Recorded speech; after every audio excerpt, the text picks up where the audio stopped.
سڵاتان لێ بێم کاتتان باش خۆشحاڵم لا گەرما و گەرم لە خزمەتتان ئابن بە ڕێزان دوو تەوەر گفتوگۆی لەسەرەکەین. تەوەریەکەمان تایبەتە بێ بە کۆبنەوەی ئەمڕۆی هێز و لایەنە سیاسیەکان لە کەرکووک کە دیایدا داوایەکی پێنجخاڵیان یاخود بڕیارێکی پێنجخاڵیان ئاراستە کرد بەوەی کە نووسراویان دەبێ ئاڕاستی سەرۆکایەتی هەرێم و پەرلەمان و حکومەتی هەرێمی کوردستانی دەکەن، نووسراویان دەبێ ئاڕاستی سەرۆکایەتی کۆمار و حکومەتی عێراقی دەکەن سەبارەت بۆ گرفتانی کە لە کەرکووک هەن و دەیانەوێت گرفتی دادگاکان لە کەرکووک چارەسەر بکرێت، دەیانەوێت گرفتی دامەزراندن لە کەرکووک چارەسەر بکرێت، دەیانەوێت ئەو ڕێوشوێنە نایاسایانی لە کەرکووک دەگیرێتە بەرامبەر بە هاوڵاتیان بە گشتی و بە تایبەتی نەتەوەی کورد لە کەرکووکدا چارەسەری بۆ بدۆزرێتەوە. دیارە هێز و لایەنە سیاسیەکان لە کەرکووک ئەمڕۆ کۆبوونەوەیان کردووە و دەرفەتیان داوە بۆی گرفتەکان چارەسەر بکرێ، ئەگەرنا وەکو خۆیان وتیان لیژنەیەکیان پێکێناوە بۆ ئەوەی کە خۆپیشاندان لە شاری کەرکووک ئەنجام بدەن بۆ داواکردنی مافی خەڵکی کەرکووک و لابردن و نەهێشتنی ئەو زۆڵم و زۆری لەسەر ئەو شارە هەیە. ئێمە گفتوگۆ لەسەر کەرکووک ئەکەین لە تەوەریەکەماندا بە میوانداری بەڕێز مەریوان نادر ئەندامی ئەنجومەنی نوێنەرانی عێراق ڕاستەوخۆ لە کەرکووکە و لەگەڵمانە. کاک مەریوان سوپاس بۆ بەشداریکردنت. دەمەوێت بپرسم کۆبنەوەی ئەمڕۆی هێز و لایەنە سیاسیەکان هیچ کاریگەریەک بۆ دۆخی ئێستای کەرکووک جێ ئەهێڵێ، دواتر ئەمێ باز لە ناوڕۆکی خاڵەکان و دۆخی کەرکووک بکەین بە وردی. بەڵێ طبعاً سەرەتا ئەم کاتتان باش ئەو ئەم کاتی بینەرانی خۆشەویستی گەلی کوردستان باش. کۆبوونەوەی ئەمڕۆی لایەنە سیاسی کوردستانیەکان زادەی ئەو بارودۆخە با بڵێن ناهەموارەیە کە کوردی کەرکووکی پێدا تێدەپەڕێ و بۆ چارەسەرکردنی ئەم بارودۆخە و دۆزینەوەی ڕێگەچارەیەک و دەرچەیشتر بۆ ئەم قۆناغا چۆن مامەڵی لەگەڵا بکەین و تاوتوێکردنی مووقفی هێز و لایەنە سیاسیەکان لە ماوەی ڕابردووە بە تایبەتی لە ماوەی 2 ساڵی ڕابردووە. ئایا ئەو کۆبوونەوەیەک لە دوایەکانی کە کراون تا چ ڕادێ دەرەنجامی ئیجابیان لێکەوتێتەوە و ئایا نەبوونی یەکڕێزی لە مابیان یەک خیتابی و یەک گوتاری و یەک هەڵوێستی لە نێوان ئێوەکو نوێنەرانی کەرکووک لە ئەنجومەنی نوێنەران ئەو کۆبوونەوانە پێتان وایە هیچ ئیجابێتێکی دابێ بەدەستەوە، هیچ کاریگەریەکی هەبوو بێ؟ ئێمە لە ماوەی ڕابردوودا ڕێکەوتنی دوو هێزی گەورەی کوردی و کوێچێتی و پارتیمان بینیک بۆ دۆخی کەرکووک بۆ چارەسەرکردنی گرفتی پارێزگار،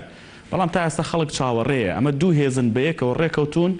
نەگەیشتەوە بە نەتیجە. چۆن یعنی چۆن خەڵکی کەرکووک گەشبین بن لەوەی کە هەموو ئەم هێزانە دەتوانن بەیەکەوە یعنی خاڵێکدا بنێن لەسەر گرفتەکانی کەرکووک و بەرەو چارەسەری ببن؟ بەڵێ طبعاً یەکێ لەو با بڵێن هۆکارانەی کە بارودۆخی هاوڵاتی کورد با بڵێن ناهەموارە لە کەرکووک تەعاملەکە لەگەڵ با بڵێن تەعاملی ئیداری کەرکووک لەگەڵ هاوڵاتیانی کورد تەعاملێکی ناتەندروستە، تەعاملێکی یەکسان نییە لە بینی پێکاتەکان. ئەو ئیدارەی کە ئێستا هەیە ئەو ئیدارەیە ئامانجی خزمەتکردنی هەموو پێکاتەکانی کەرکووک نییە بۆ یەکی. هۆکاری هەموو ئەمانە ئەگەڕێتەوە بە دەرەجەیەک بۆ ئەو ناتەباییەی کە لە نێوان بە تایبەتی یەکێتی نیشتیمانی کوردستان و پارتی دیموکراتی کوردستان کە هیچ ئیتفاقێک نەکرا لەسەر مەسەلەی جێگرەوەی دانانی پارێزگارێکی کورد بۆ کەرکووک، هەموو ئەوانەی کە ڕوو ئەدەن ئەگەڕێتەوە بۆ ئەو ناتەبایی و ڕێگنەکەوتنی یەکێتی نیشتیمانی کوردستان و پارتی دیموکراتی کوردستان لەسەر مەسەلەی پارێزگاری کەرکووک. چونکە زۆربەی ئەو بڕیارانەی کە ئێستا ئەم پارێزگارە ئەیداد بۆ نمونە سەبارەت بە هێنانەوەی عەرەبی هاووردە بۆ سەر زەوی وزارە کشتتوکاڵەکانی جوتیارانی کورد و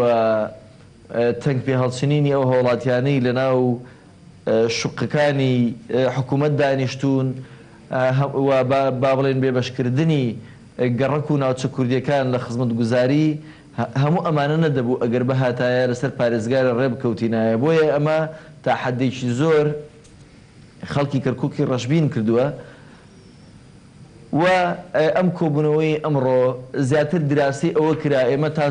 چەندێک یعنی چاوەڕی ئەم بارودۆخە بکەین هەروە بمێنێتەوە. ئایا بەڕاستی کاتی ئەوە نەهاتووە پێداچوونەوەیەکی حەقیقی و ڕاستەقینە با هەڵوێستەکانمانە بکەینەوە چونکە بەڕاستی بارودۆخی کورد یا ئەو تەعاملە نادادپەروری و نایەکسانی لە بەرامبەر کورداکە ڕۆژ لە دوای ڕۆژ ئەچێتە قاڵبێکی ناهەموارترەوە خراپترەوە زیاتر هاوڵاتیانی کورد لە کەرکووک نیگەرانەکە. بۆیە ئەم کۆبوونەوەیە لەوە سەرچاوی کرد کە ئەم هەڵوێستانە جارێشتر با بڵێن مواقفی هێزی لایەنە سیاسەکانی کورد مراجعە بکرێتەوە و بۆ ئەم قۆناغا هەڵوێستێکی یەکگرتومان هەبێ. طبعاً لە هەموو حاڵەتێکە لێک نزیکبوونەوەی هێز و لایەنە سیاسەکانی کورد لە کەرکووک ئومێدەکەدا بە خەڵک، بەڵام بەمەرجێ ئەم لێک نزیکبوونەوە ئەم لێک گەیشتن و ئەم دانیشتانە بەڕاستی بە ئاراستەی خزمەتکردنی شارەکەەوە بێت و بەڕاستی لە پێناوی یەخستنی هەڵوێستی نەتەوەیمان بێ لە شارەکە ئەمانە هەڵوێستێکەدا. بەڵام ئەم کۆبوونەوانە پێویستیان بەوە هەیە لەسەر ئەرزی واقعە تەطبیق بکرێت، جێبەجێ بکرێت. هەر لەو چوارچێوەیە کاک بەریوان ئەمڕۆ لە کۆبوونەوەکەدا بەدەر لەو خاڵانی کە ڕاگەیەندران نوێنەرانی هێز و لایەنە سیاسیەکان هۆکاری بەردەوامبوونی ئەم دۆخیان بۆ چی گەڕاندەوە و چیان ود لەسەرەوەی کە یعنی ئایا ئەم دوو یەکێتی و پارتی تەنها هۆکارن بۆ دۆخی لە کەرکووک هەیە یان هۆکاری تریش هەیە کە کاریگەری ڕاستەوخۆی لەسەر ئەم بابەتە هەیە لە کەرکووک و ئیدامەدان بەم ڕووداوانی کە لە کەرکووکە هەن؟ ڕاستەکەی کۆبنەوەکە کەمتر بۆ ئاراستەی ڕۆیی بە دەرەجەیەک تۆمەتبار بکرێ. ئەوە تقریبان وەکو خاڵێکی تیشتێپەڕ بەسەری تێپەڕین زیاتر کار لەسەر ئەوە کۆبنەوەکە زیاتر بۆ ئاراستەیە ڕۆیی ئێمە بۆ قۆناغی ئایندە چی بکەین. زیاتر کۆبنەوەکە بۆ ئاراستەیە ڕۆیی لەبەرەوەی خۆتان نەزانن ڕۆژانە گرفتەکان لە کەرکووک بۆ کورد زیاترە بن، زیاتر هاوڵاتیانی کورد ناڕازین لە ئەدایی هەم چ حکوومەتی عێراقی و چ ئیداری شارەکە بە تایبەتی خۆتانە بینن لە مەسلەی دامەزراندن، لە مەسلەی خزمەتگوزاری و لە مەسلەی تعاملکردن لەگەڵ مەلەفی مادی سەوچل و زەوی وزارە کشتتوکاڵەکان ڕۆژانە خەڵک زیاتر نیگەرانە بێ. ئێمە کۆبنەوەکە زیاتر بۆ ئیتجاه ڕۆیی ئەبێ هێز و لایەنە سیاسی کوردیەکان با بڵێن لیژنەیەکی هەماهەنگی و تەنسیقی دروست بکەن کە نوێنەری هەموو حەزبە کوردستانەکانی تیابێ. ئەم وەفدا با بڵێن ئەم لیژنەیە بۆ سەرۆکایەتی هەرێمی کوردستان و حکوومەت و پەرلەمان لە هەرێمی کوردستان و سەرۆکایەتەکانی عێراق ببینێ. باش ئەوە زۆر گرنگە کە هێز و لایەنە سیاسی کوردیەکان لە کەرکووک بەیەکەوە هەماهەنگ بن و کار بکەن بۆی کە دۆخی شارەکە گرفتەکانی شارەکە بگێنن بە هەر دەسەڵاتێکە لە عێراق و لە هەرێمی کوردستان هەیە. گرنگترین پەیامی ئەو هێز و لایەنە سیاسیانە بۆ دەسەڵاتدارانی کورد لە سەرۆکایەتی هەرێم، لە سەرۆکایەتی حکوومەت، لە سەرۆکایەتی پەرلەمان خۆی لە چیا دەبینێتەوە؟ چی هەیە کە پێویستە لە هەرێمی کوردستان و بە خێرایی بۆ دۆخی کەرکووک بە ئەنجام بگەێنرێت؟ بەڵێ طبعا ئێمە کۆبنەوەکە زیاتر گەیشتە ئەو باوەڕێی ئەو کێشە هەڵواسراوانی ئێمە ماومانە لە کەرکووک و ناوچەدا بڕاوەکان قۆناغی یاسایی بوون و یاسایی نەبوونی تێپەڕاندووە ئێستا بووە بە کۆمەڵێک کێشە و ئاریشەی سیاسی سڕف. بۆیە ئامادەبانی کۆبوونەوەکە بڕیاریاندا پێویستە حکوومەتی هەرێمی کوردستان و هەموو دەسەڵاتەکان لە هەرێمی کوردستان بێنە سەرخەت بۆ ئەوەی کە لەگەڵ لایەنە پەیوەندیدارەکان و بەرپرس و دەسەڵات لە حکوومەتی ناوەندی ناچار بکرێ ئەو پەڕی کارتی فشار بەکار بهێنرێ بۆ ئەوەی کە ئێمە ئەم قەزەیە یەکلایە بکەینەوە و ئەگەر هاتوو حکوومەتی هەرێمی کوردستان و سەرکردایەتی سیاسی حزبە کوردستانەکان ئامادە نەبوون یا ڕازی نەبوون بەوەی کار لەسەر بەدیهێنانی داواکاریەکانی خەڵکی کورد بکرێت لە کەرکووک و ناوچەدا بڕاوەکان ئەگەر ئامادە نەبن با بڵێن تەوەرە ئەساسەکانی کۆبوونەوەکان و دانیشتەکانیان لەگەڵ حکوومەتی ناوەندیە. ئەلو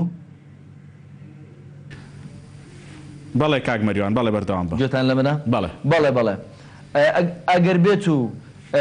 دەسەڵاتی کوردی یان قیادی سیاسی کوردی و حکوومەتی هەرێمی کوردستان ئەگەر ئامادە نەبن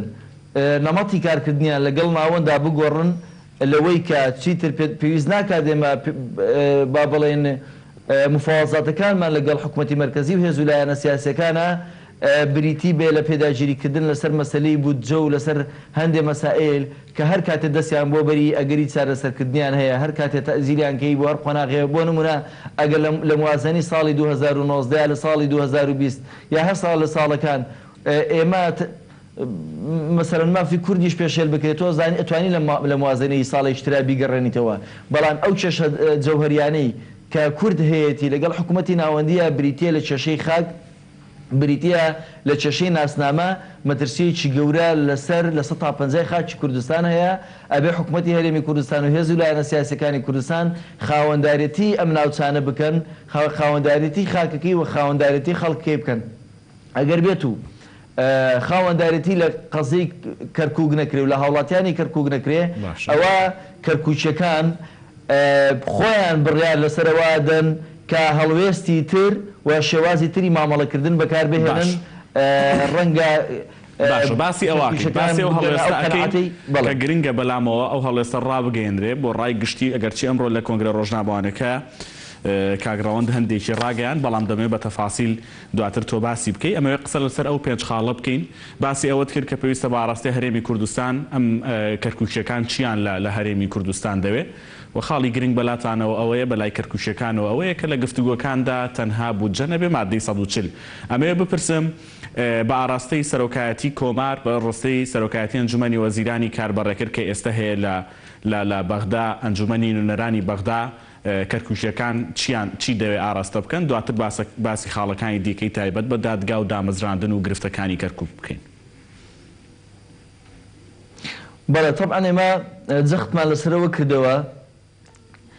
ئەبێ کارێ بکەین هەرچی نوێنەرەکانمان هەیە لە بەغا چ لە سەرۆکایەتی کۆمار لە جێگیری سەرۆکوەزیران و وەزیرەکانمان پەرلەمانتارەکانمان نوێنەرەکانی ترمان هەموو ئەمانە پێکەوە دابنیشین لەگەڵیانە هەڵوێستێک بخین استراتیژی چینێ بۆ ئەم قۆناغەدا بڕۆژین پێکەوە کاری لەسەر بکرێت طبعاً ئەمە لە دوای ئەوەی ئەبێ وەفدێکی باڵا لەسەر مستەوای قیادی سیاسی لایەنە سیاسەکان و حکوومەتی هەرێمی کوردستان دروست بکرێ لەگەڵ ئەم نوێنەرانە لە بەغا دابنیشن هەموو پێکەوە لەسەر مستەوای دانوستاندنی سیاسی و لەسەر مستەوای حکوومەت و لەسەر ئاستی پەرلەمان پێکەوە کار لەسەر بەدیهێنانی ئەو استراتیژە بکەین پێکەوە پلانی ئەم قۆناغەدا بڕێژین لە هەموو ئاستەکانە کار لەسەر جێبەجێکردنی بکەین لەسەر ئاستی دەسەڵاتی جێبەجێکردن و دەسەڵاتی تەشریعی و چاودێری و دەسەڵاتی با بڵێن قەزایی پێویستە هەڵوێستەکان با بڵێن وەکو باسم کرد استراتیژە دابڕێژرێ ئەو استراتیژە لەلایەن هەموو نوێنەرانی کوردەوە و هەموو هێز و لایەنە سیاسی کوردیەکان ئەوانەی کە نوێنەریان هەیە لە بەغا چ لە پەرلەمان و چ لە دەسەڵاتەکانی تر تەبەنی ئەم بەرنامە و ئەم استراتیژە بکەن بۆ ئەوەی کە ئامانجەکانی کاری ئەم قۆناغەمان بێ وەگەرنا ئەم با بڵێن کێشەی ناسنامەی با بڵێن کەرکووک و ناوستابڕاوەکان و ئەو کێشە هەڵواستراوە سیاسیانی هەمانە و پرۆسەکانی تعریب ئەگەر بێت و ئەمانە لەمە زیاتر خاوەنداریتی لێ نەکرێ و کار لەسەر جێبەجێکردنی نەکرێ ئەوە ئایندە زیاتر مافی ئێمە لەم سنوورانە ئەخورێ زیاتر دەستدرێژی کرێتە سەر خاک و خەڵک و ناسنامەمان. باشە کاک مەریوان باستان لە گرفتی دادگاکان کردووە لە کۆبوونەوەکەدا و بۆ بەهێچێک لە خاڵەکانی یادداشتنامەی یاخود یادداشتی هێز و لایەنە کەرکووچیەکان کوردیە کەرکووچیەکان بۆچی هێندە بە ڕەفتاری دادگاکان نیگەرانن کەرکووچیەکان چی دەکەن و کەرکووچیەکان دەیانەوێ یعنی دەستگای قەزایی و ئەنجومەنی دادوەری تەداخل بکە و ئەم پێشێلکاریانە ڕابگرێ پێشێلکاریەکان چین؟ بەڵێ طبعاً یەکێ لە سەرەکیترین ئەو کێشانەی هەمانە لە کەرکووک کێشەی زەویزاری کشتتوکاڵیە. ئەم زەویزارە کشتتوکاڵیانەی کوردی با بڵێن جوتیارانی کورد لە ساڵانی هەفتاکانەوە بە قۆناغ لەلایەن حکوومەتی عێراقی و دەوڵەتی عێراقیەوە ئەم زەویزارانە لە جوتیاری کوردوەری گیراونەتەوە سەرەتا لەلایەن دەوڵەتەوە دەستی بەشتەدا گیراوە خاوەنداریەتەکەی لە جوتیاری کوردوەری گیراوەتەوە دەوڵەت کراوە بە خاوەنی حکوومەت کراوە بە خاوەنی دواتر لە ڕێگەی گرێبەستێکەوە مافی تەسەڕفیە و هەڵسکەوت پێکردن و ئەوانەی ئەم زەویزارانە دراون بە عەرەبی هاوردا. ئەمانە لە دوایی 2003ەوە یەکێ لە خاڵە ئەساسیەکانی کورد کە لە بەغا کاری لەسەر کردووە وەکو یەکێ لە قۆناغەکانی جێبەجێکردنی مادی سەوچلوانە ئەمە لەفە بووە. طبعاً لە ساڵی 2012 حکوومەتی عێراقی بڕیارێکی داوە قەراری ژمارە 29 کە هەموو ئەو گرێبەستە نایاساییانەی کە بۆ عەرەبی هاوردە کراوە لەسەر زەویزاری جوتیارانی کورد ئەمە بڕیاری لێ دراوە هەڵوەشێنرێتەوە. طبعاً هەموو ئەم بڕیارانە با بڵێن ئەم قۆناغانی لێسەنەوەی زەویزاری جوتیارانی کورد بە سێ مەرحەلە دەستی پێکردووە. مەرحەلەیەکیان دەست بە سەراگرتن بووە، ئیستیلا مەرحەلەیەکیان کوژانەوە بووە، واتە مافی خاوەنداریەتەکەی کوژێنراوەتەوە لە کورد سەندراوەتەوە، دوایی حەقی تەسەڕفی و ئەمانەی دراوە بە عەرەب. ئەمانە هەمووی ئەم قۆناغانە هەڵوەشێنراونەتەوە جگە لە هەندێک لەو مەراحەلە و هەندێک لەو قەرارانەی کە ئەوە هەموو عێراقی گرتوێتەوە مەبەستی ئیسلاحی زراعی و ئەمانە بووە. ئێستا دوای ئەوەی کە مەسەلەن دادگاکان ئامادە نەبوون قەراری ژمارە 29 جێبەجێ بکەن، کار لەسەر گەڕانەوەی با بڵێن هەڵۆشانەوەی ئەم گرێبەستانە بکرێت و دوای بگەڕێنرێتەوە بە خاوەنە ڕەسەنەکانیان ئامادە نەبوون. نوێنەرانی ئێمە لە خولەکانی پێشوو جارێکی تر سەبارەت بە مۆزوعە هاتنە دەنگ لەگەڵ با بڵێن مەجلیسی قەزای عەلای عێراقیە دانیشتنەوە جارێکتر بڕیارێکی تازیان دەرکردوێتەوە. ئەو بڕیارە ئاراستەی دادگاکان کراوە لە کەرکووک و نۆستابڕاوەکان کە پێویستە کار بە بڕیاری ژمارە 29 ساڵی 2012 بکرێ، بەڵام بەداخەوە ئەمانە ئەم بڕیاریان پشتگوێ خست و دواتر جارێکتر لەلایەن نوێنەرانی کوردەوە فشار دروست کراوە بۆ سەر دادگاکان بۆ ئەوەی جێبەجێکرێ. ئەمان ئێستا هاتوون چۆن جێبەجێکن؟ طبعاً زۆربەی زۆری ئەم حاکمانە و ئەم قازیانەی کە لەم دادگایانان عەرەبی سونین جۆرێ لە جۆرەکان تەڕەفن لەم قەزیەیە و لایەنگری عەرەبە هاوردەکانن کە گرێبەستیان بۆ کراوە. ئێستا کێشێکە لە دادگا ئاراستەیەکی تری وەرگرتووە. پێشتر ئاماژەم پێکرد مافی خاوەندارێتی مڵکدارەتی ئەم زەویانە لە کورد سەندراوەتەوە سڕاوەتەوە بە ناوی کوردەوە نەماون. باشە دوایی هاتوونە گرێبەستیان بۆ کردووە لەسەر کردووە لەگەڵ عەرەبی هاوردەیە. ئێستا ئەم قەرارەی مەجلیسی قەزای عەلایان چۆن تەحریف کردووە دێن کردویانە بە قەزیەی تۆمارکردنی داوا لە نێوان عەرەبی هاوردە و وەزارەتی کشتتوکاڵی عێراقیە. ئێستا دێن ئەو عەرەبە هاوردانەی کە کاتی خۆی تەعویزیان وەرگرتووە، پارەیان وەرگرتووە، تەنازولیان کردووە، ڕۆیشتونەتەوە بۆ مەترکانی خۆیان. ئێستا جارێکتر هاتوونەتەوە دێن ئەم قەرارە بەکارهێنن ئەڵێن ئێمە عەقدەکانمان بۆ بگەڕێتەوە سکاڵا لە وەزارەتی زراعی عێراقی تۆمارەکەن. بۆیە ئێستا کورد لەم مەسەلەی سکاڵا و سکاڵاکاریە بەدەرە چونکە نە خاوەنی عەقدا و نە زەویزارەکانی بەناوە ماوەتەوە. بۆیە ئەمە مەرحەلەیەکی مەترسیداری ترە پێویست بۆ ئاکات سەرکردایەتی سیاسی کورد بەجددی لەسەر ئەم قۆناغە جێبەجێکردنی قەرارە بێتە دەنگ و کار لەسەر جێبەجێکردنی. باشە کاک بەریوانی شتر لەو گرفتانی وابزانام یەک دوو هەفتەیەک بەر لە ئیستانبول و تۆ قسەشمان کرد لەسەر ئەو بابەتە قرار بوو بەرنامەی بکەین بەیەکەوە، بەڵام وتت کۆبوونەوەیەکێ لە نێوان سەرۆکایەتی کۆمار و ئەنجومەنی وەزیران ئێوەشتیدا بەشدار دەبن وەکو نوێنەری کەرکووک تایبەت بە دامەزراندن لە کەرکووک. گەر هەڵە نەبم ئەو کات بڕیاردرا کە گرفتەکە لەلایەن سەرۆکوەزیرانی کاربەڕێکەرەوە چارەسەر بکرێ. بەڵام ئێستا ئەو گرفتە هەربوونی هەیە و ئەمڕۆ بوو بە بێشێک لە یادداشتی هەزوو لایەنە کوردیەکان کێشەکە بە چۆ دەکات ئەگەر بە کورتی باسی بکەی سوپاس دەکەم پرسیاری ترم ماوە. زۆر باشە لە ڕاستیە ئەو کاتێک کە بڕیاری ئەوە درا ئێمە لەگەڵ سەرۆکایەتی کۆمار و ئەنجومەنی وەزیرانە دابنێشین لەو کاتەیە جەنابی سەرۆک کۆمار سەفەری کرد و لێرە نەبوو بۆیە ئێمە نووسراومان جارێکتر ئاڕاستەی ئەنجومەنی وەزیران کرد و لە ڕێگەی ئەمانەی عامەوە جوابمان نار بۆ سەرۆک وەزیران بۆ ئەوەی کە ئەو تەبعاً لەگەڵ جەنابی سەرۆک کۆمارە قسەی کردبوو وتبی هەوڵەدەین چارەسەری ڕێشەی بۆ ئەم مەسلەیە بدۆزینەوە ئێمەش بۆ تعقیبی ئەم بەڵێنە جارێکتر لەگەڵ ئەمانەی عامەیە کەوتینەوە سەرخەت لە ڕێگەی ئەوانەوە پەیوەندیمان بە ئەنجومەنی وەزیرانەوە کردووە ئەو تازەترین هەواڵی ئەم بابەتە ئەوەی کە بە ئێمە گەیشتووە ئێستا ئەنجومەنی وەزیران خەریکی گەڵاڵەکردنی سێغی قەرارێکن با بڵێن ئەمەوێ ئاماژە بۆ ئەوش بکەم لە دوای کەرکووک هەمان کێشە لە پارێزگای سەلاحەدین و دیالەش هاتوتە ئاراوە هەموو پێکاتەکانی ئەو ناوچانە ڕخنەیە ئەوەیان هەیە گازاندەی ئەوەیان هەیە کە هەموو تەعیناتانی لە سنوورە کراوە لە حزبێکی دیاریکراون حزبێکی دیاریکرا و با بڵێن ئەندام و لایەنگرانی خۆی تەعین کردووە ئەوانیش لە آخر جلسەی پەرلەمان کە جلسەیەکی تەداولی بوو دەنگی ناڕەزایەتیان بەرز کردەوە ئێمەش پشتیوانی ئەوانیشمان کرد بۆیە کۆی ئەم ناڕەزایەتیانەمان گەیاندە سەرۆکایەتی پەرلەمان سەرۆکی پەرلەمان بەڵێنی پێداین ئێمە داوامان لەویش کرد کە ئەو ڕاستەوخۆ بکەوێتە سەرخەت تەنسیق لەگەڵ جەنابی ئەمین عامی ئەنجومەنی وەزیرانە بکە بە حوکمی ئەوەی جێگیری یەکەمی سەرۆکی پەرلەمان کە جەنابی حەسەن کەعبی لەگەڵ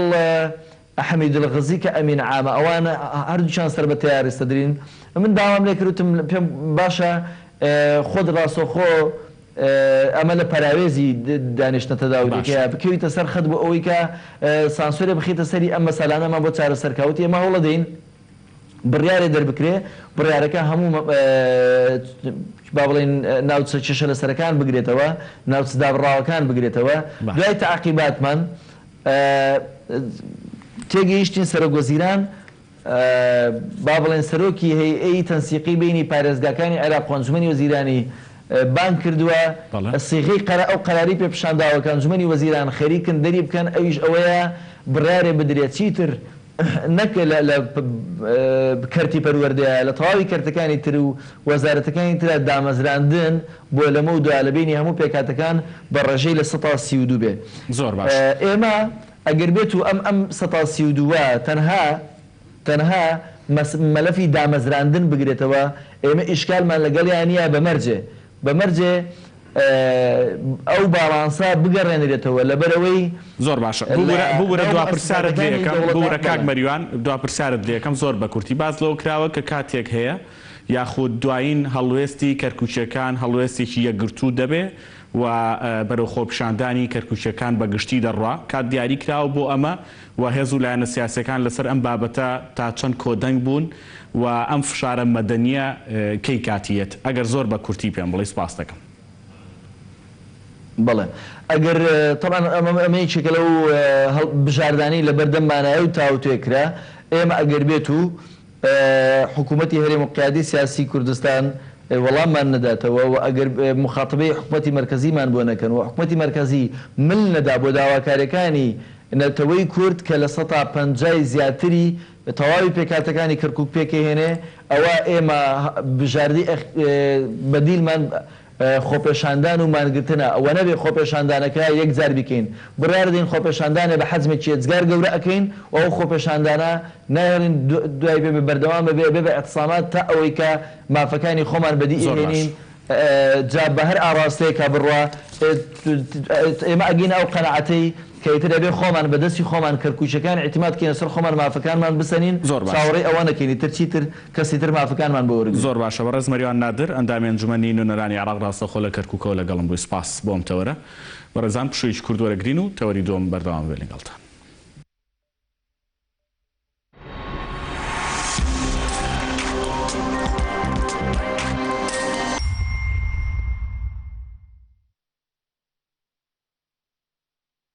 ئۆفەرێکی ناوازە لە قەیوان سیتیەوە ئێستا لە قەیوان سیتی ببە بە خاوەنی شوقەیەکی کۆڵەتی بەرز و سەردەمیانە پەلە بکە و سوودمەند بە لە وەفەری کڕینی شوقە بە قیستی 6 ساڵ ڕوبەری شوقەکان 180 مەتر دووجایە پێکهاتووە لە 3 ژووری نووسن ژووری میوان و نان خواردن 2 مشتەمەلات گەنجینە مەطباخ 3 باڵکۆن کە بەسەر دیمەنی جوانی شاری سلێمانی داڕوان باڵەخانەکانی قەیوان سیتی سیستمی ئاگرکوژانەوە و غاز و سەتەلایتی مرکزی تێدایە و 2 ئاسانسۆر بۆ هەر باڵەخانەیەک دانراوە و تێیدا ڕەچاوی بەرزترین کاریگەریەکانی بوومەلەرزەکراوە تەواوی باڵەخانەکان بە مەبەستی پاراستن لە سەرما و گەرما بە کەرەستەی گونجاو و ڕووپۆش کراوە ئەم دەرفەتە لە دەستخۆت مەدە و لە قەیوان سیتی بە پێشەکێکی گونجاو و بە قیستی درێژخایەن ببە بە خاوەنی شوقەیەکی هاوچەرە.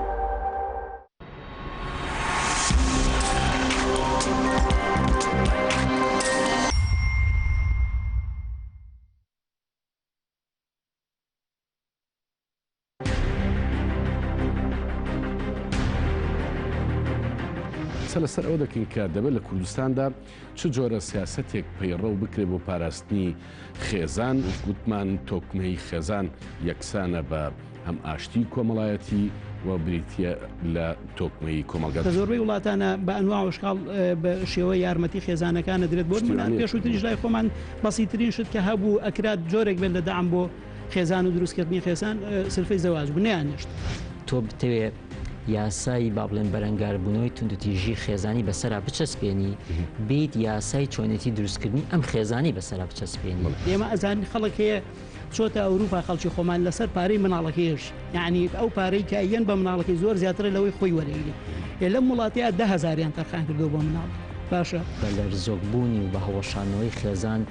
جنگەکانی ئەو دەوڵەتەوە جنگەکانی ئەو کۆمەلگایە لەرزۆکە بێت ئێستا جەناب بەیانی مناڵت بوو لە 6 ساڵی منێرە خوێندن چی هەیە بە تۆڵەت بە زۆر ئەبێت ئەم مناڵت بخەیتە مع العلم ئەمە مافێکی مناڵە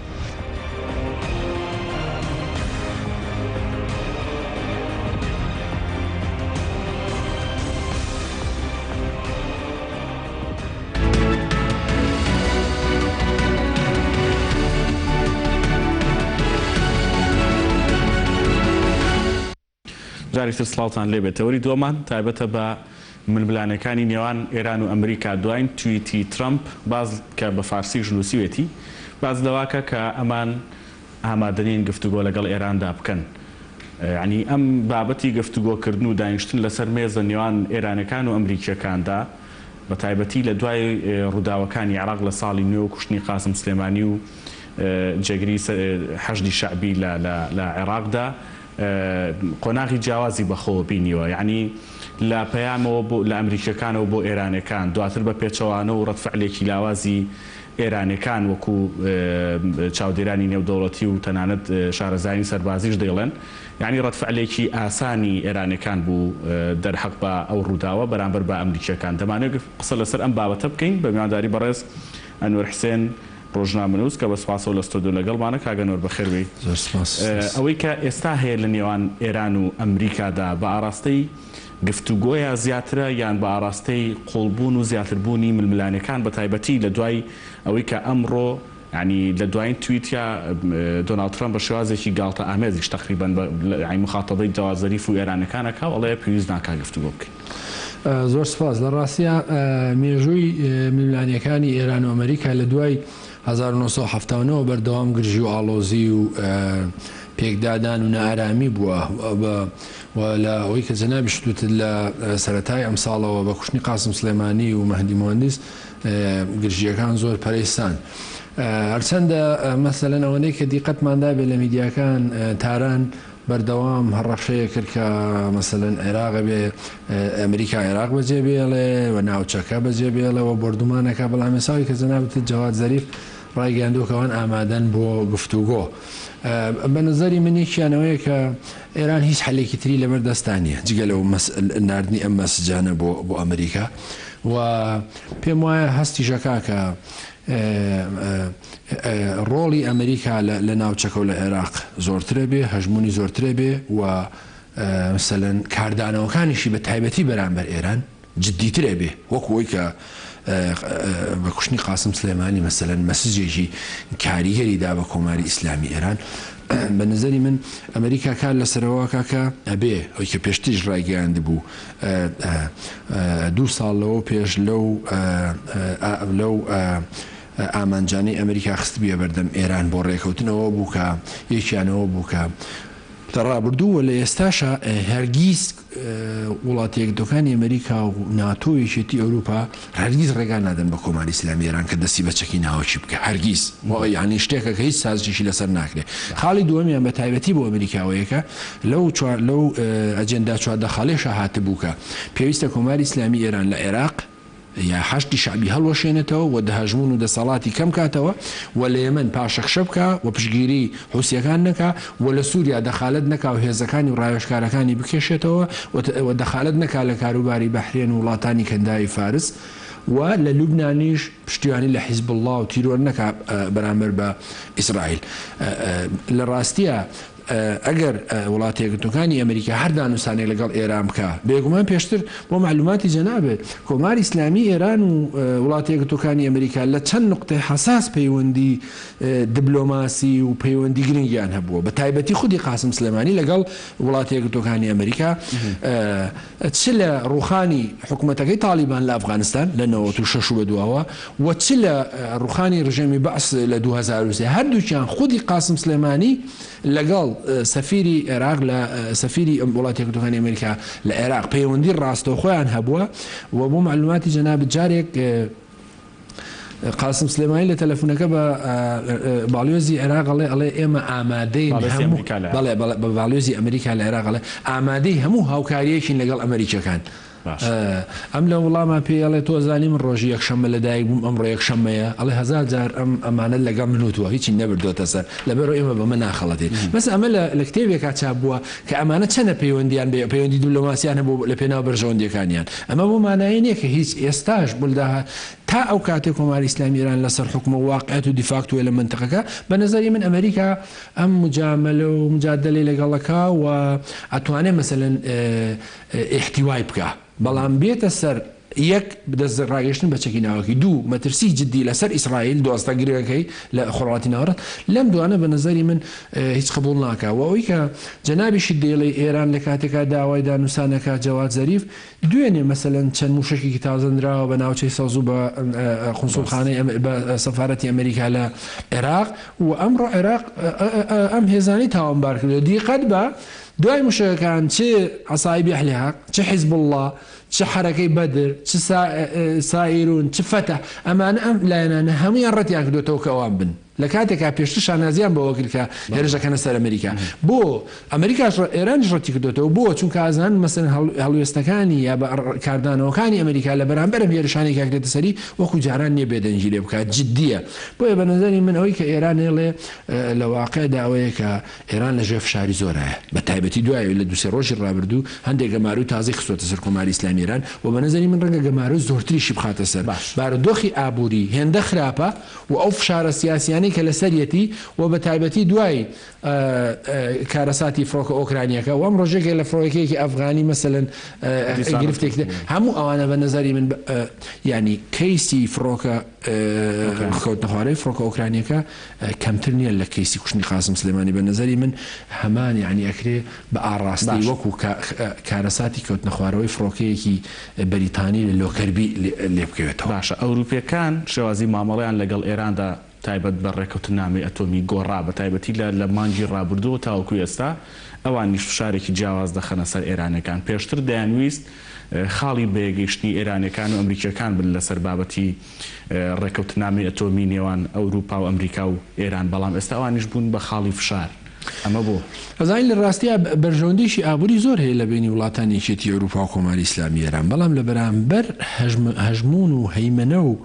ئەو مەسەلەن قازانجی کە کۆمپانیا ئەوروپیەکان لەگەڵ وڵاتی یەکگرتووەکانی ئەمریکا کۆمپانیەکان دەستیانەکەوێت زۆر زیاترە لەوەی کە لەگەڵ کۆماری ئیسلامی ئێران بۆیە مەسەلەن ئەوانە حساباتانەکەن کە نایەنێ بکەونە ژێر مەترسیەکانی مەسەلەن پەیوەندیەکانیان لەگەڵ ئەمریکا و لە ڕووی سیاسیشەوە مەسەلەن ئێمە ئازانی ئەوانە بخۆیان وڵاتی سەربەخۆ من و خاوەن بڕیاری سیاسی و سیادی سەربەخۆن بەڵام کە دێتە سەر بەڕاستی مامەڵەکەدن لەگەڵ وڵاتی چوو کۆماری ئیسلامی ئێران کە ئەوان هەمویان لە لیستی تیرۆردایانناوە لە لیستی شەڕدایانناوە لە لیستی نائارامیدایانناوە و پێیان وایە مەترسیە لەسەر بەرژەوەندەکانی ئەوان لە منتقەکە بۆیە بە نەزەری من هەرم بڕیارانادەن و جددیتریشن و ئەوان هەمیشەش نیگەرانن لەوەی کە ئێران دەستی بگا بە چەکی ناوەشی و ئەوان هەمیشە نیگەران لەوەی کە ئەزمموی کۆریای باکوور جارێککە لە منتقەکە دووبارە بێتەوە لە کۆنتترۆل دەرچێ و ئەمە ئەوان پێیان وایە ئەگەر مەسەلەن ئەو چەکی ناوەشی بگاتە دەست کۆماری ئیسلامی ئێران ئەوانە بێ وەکو دیفاکتۆیەک مامەڵەیەکی واقعی لەگەڵ بکەن ڕەنگە نەتوان ئەو احتیوایە و ئەو پەلاماردانانەی ئێستا ئەو گەمار و ئابوووریانی بخەنەسەر بۆ ترسیان لەوە هەیە و دوای خۆش دەزانی مەسەلەن لە ڕێکەوتنی پێنجایدیەکەوە تاگا بە ئێستاوە لەو دانووسانانەی کە کراوە جیاواز چه ئاژانسی وزەی ئەتۆمی چه یەکێتی ئەوروپا چه مەجلیسی ئەمن و چ وەفدە و نێردە تایبەتەکان هەموو ئەوانە دانووسانەکانی لەگەڵ کۆماری ئیسلامی ئێران بئاکام بووە خۆتان گوێتان لێبوو لەساکە لە 2007 ڕابردوو بەرپرسانی کۆماری ئیسلامی ئێران هەمیان ڕایانگەیان کە ئەوان هەرچێکیان بۆ بکرێ و هەرچێک لە دەستیان بێ بۆ پێشکەوتنی پیتاندنی یۆرانیۆم و بۆ دەست ڕێگەیشتنیان بەمانە درێغی ناکەن ئەو بانای وایە بۆ خۆی ئەوان مەسەلەن ئەوازان هەرچەندە زۆر ورد دراسەیەکەن بەڵام بە نەزەری من واقعەتەکەوەیە کە ئەوانە زانن ئەو نائارامی کە لەو منتقەیە پێکات و هۆکارەکەی ئەوانە و وازەحیشە مەسەلەن ئەو نائارامیانەی کە لەو پێنج وڵاتەیە کە کۆماری ئیسلامی ئێران خۆیڵێ ئەو پێسپای تەختەی بەدەستمانەوەیە ئەوان نزان کە ئەمان بەرپرسیارەتێکی لێرە سەرچاوگرێ و بە تایبەتی لە عێراق ڕەوشەکە زۆر جیاوازترە زۆر وازەحترە زۆر شەفافترە و ئەم قونسوڵخان و سەفارەتخانانەیە وڵاتەکە لێوێن مەسەلەن ئێستا ئەمڕۆ تازەترین هەموو پێم وایە حەزەکەم لە پرسیارێکە قسە لەسەر کاریگەریە ململانەیە لەسەر عێراق و یعنی ئەو بابەتە تۆزە گورتر لە پرسیارێکە جواب بیتەوە بەڵام ئەمەیە قسە لەسەر دۆخێکی نوێ بکەین لە نێوخۆی ئەمریکا کە دادگایکردنی ترامپە یعنی ئەم بابەتە هێنانە پێشووی ئەم بابەتە ئەگەر چی پەیوەندی ڕاستە خۆی بە دۆسی ئێرانەوە نییە لەگەڵ ئەمریکایە بەڵام ئەمە چ کاریگەریەکی ئەبێ یان گۆڕینی ترامپ لە ئەگەرێکدا لە کارکەوتنی سیاسەتی ترامپ ئەوەی کە ئێستا دەڵێ ینی قۆناغی ترامپ قۆناغێکی نوێ بۆ سیاسەتی ئەمریکی ڕوەدراوەکەی ئەمریکا دەرکەوت و زیاتر وەک لە ڕوە سیاسی دیپلۆماسیەکە چی دەگۆڕێت لە ڕاستیە من دیوە یاساییەکەی نازانم ئەوە چۆن چۆنێ بەڵام دیوە سیاسەکەی بە نظری من میلمانێ بینی کۆماریەکان و دیموکراتەکان ئەمانە زۆر جار واردە و لە حاڵەتی بێگومان لە حاڵەتی دادگایکردنی ترامپ و لێسانەوەی متمانە لێ بە نظری من کاریگەری ئەبێ لەسەر ئەم ڕۆژە لە هەر حاڵدەکە گەرم خۆش دەزانی مەسەن لە وڵاتێکەکانی ئەمریکا وەکو وڵاتێکی منتقەی و خۆرهەڵاتی نییە مەسەلەن بەلاچوونی سەرۆک و بەلاچوونی ڕێی زەراو هەموو دۆسیەکە و ئەجێندای ئەو وڵاتە بشێوێ ینی مەسەڵام لە سیاسەتی ئۆباما بەرامبەر ئێران و ترامپ بەرامبەر ئێران زۆر جیاوازی گەورە هەیە خۆ سەرۆکاتەکانیش کاریگەریان لەسەر بێگومان ئەمە هەندێکیان هەندێک پێیان وایە ئەمە پەیوەندی بە دەسەڵاتی دیموکرات و کۆماریەکانەوە هەیە و مەسەلەن لە هەر کامی هەندێکیش پێیان وایە ئەم ئاڵگۆڕانش کە لە نێوان دیموکرات و کۆماریەکان بە تایبەتی بەرامبەر خۆڕەڵاتی ناڕاست و فایلی منتقەکە و دیکتاتۆرەکانی منتقە و بەهاری عەرەبی و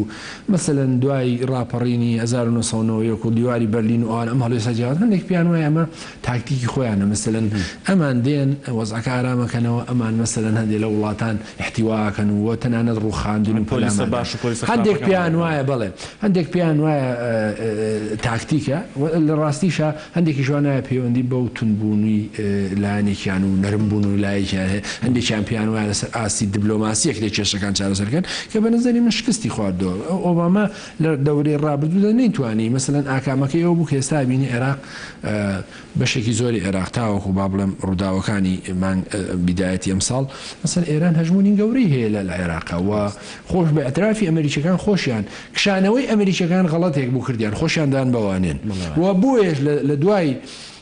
کوشتنی قاسم سلێمانی ئەوەی کە بۆ چوونی هێزە عێراقیەکانەوە بوو کە ئەمریکەکان بڕۆنە دەرەوە تەنانەت لەگەر لە بیدایەتەوە ببینی بخەریب و هێزەکانی شانەکشاندەوە کە بوونە ژێر فشارەوە بەڵام دواتر کە دراسایان کرد پێیان وابوو ئەوەی کە لە 2011 کردویانەوە نزیکەی 100,000 سەربازیان هەبوو وڵاتی یەکگرتوەکانی ئەمریکا بەخشانەوەی ئەوانە زانیان هەژمونی ئێران زیاتر بووە بەرژەوەندەکانی ئەوان زۆرتر و کەوتوتە مەترسیەوە وڵاتە دۆستەکانیان هەست بە نیگەرانی زۆرترەکەن و جگەلەوەی کە داعش و گروپی تیرۆریستی لە منتەقەیە سەری هەڵداوە و ئەو هیلالە شیعیەش کە لە تاران و کرماشانەوە ئەهاتە دیالە و تکریت و تێپەڕی بە شەرگا تاگاتە شنگال و خۆر ئاوە تا گەشتەوە دەستی حیزب الله و سنوورەکانی ئیسرائیل تۆڕێکیش گەورەی دروست کرد بوو کە مثلەن کۆماری ئیسلامی ئێران دەستی بە ئاسانی بوو بە ئەمری واقع بەڵام ئێستا بەمانەوەیان بەوەی کە کارتی جددی بەکارێنن بەرامبەر بە نەیارەکانیان و بەرامبەر بە حەشتی شعبی و بەرامبەر بە هەژمونی کۆماری ئیسلامی ئێران بە نەزەری منەوەی کە واکە جددیت و مانەوەیان ئەوەیە کە بە هەر قیمەتێک بێ لە عێراق بمێننەوە و ڕێگاش نەدەن مەسەلەن جارێشکە عێراق ئەمریکەکان بە نەزەری من ڕێیان وایە کە ڕێگا نەدەنەوەی کە عێراق بێتە وڵاتی ینی هەژمونی هەردووچانی وەکو یەک بەسەر ئێستا ئەم ململانیانە ئەگەر چی ینی بە تایبەتی لە هەموو قۆناغ جیاوازەکانی عێراقدا دەرکەوتووە کاریگەری ئێران لەسەر عێراق کاریگەری ململانەی ئەمریکا ئێران لەسەر عێراق بەڵام ئایندەکەی چۆن دەبینن ئێوە لە ڕاستی ئەو پرسیارێکی جدی خۆی ئەوە دقیقە مەسەلەن بەشێکی زۆری چاودێرانی دنیا پیان وا بووە کە ئەو شەڕی لە عێراق ڕووەدا ململانێ و هەژمون و بەرژەوەندەکانی نێوان تاران و واشنگتۆنە ئەو دروستە واقع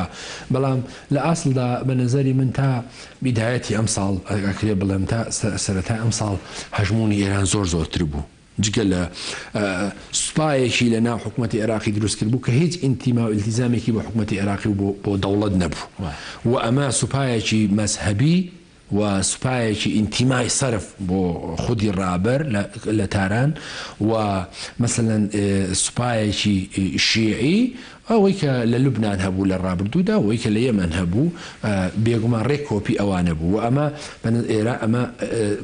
دەخالەتی ئێرانی زۆرتر کرد و هەژمونی ئێرانی فراوانتر کرد و مەسەلەن قەتڵ و ئامی سونەکان و پەلایەسخنی سونەکانی زۆرتر کرد و مەسەلەن فشار و پەلامارەکانی لەسەر کەرکووک و ناوچەکانی دەرەوەی هەرێمی کوردستان زۆرتر کرد و تەنگیشی بە بەشێک لە هێزەکانی وڵاتی یەکگرتوەکانی ئەمریکا هەڵچنی بۆ خزمونی ژێر نیگەرانیەوە بە نەزەری من ئێستا خودی وڵاتی یەکگرتوەکانی ئەمریکا کار لەسەرەوە کە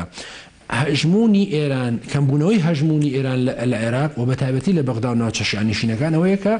لە ڕێگای پاشەکشکردنی ئەم هێزانە و تەحەداکردنیان و مەسەلەن لە هەر کاتێکا پێویستکە کوشتنیان و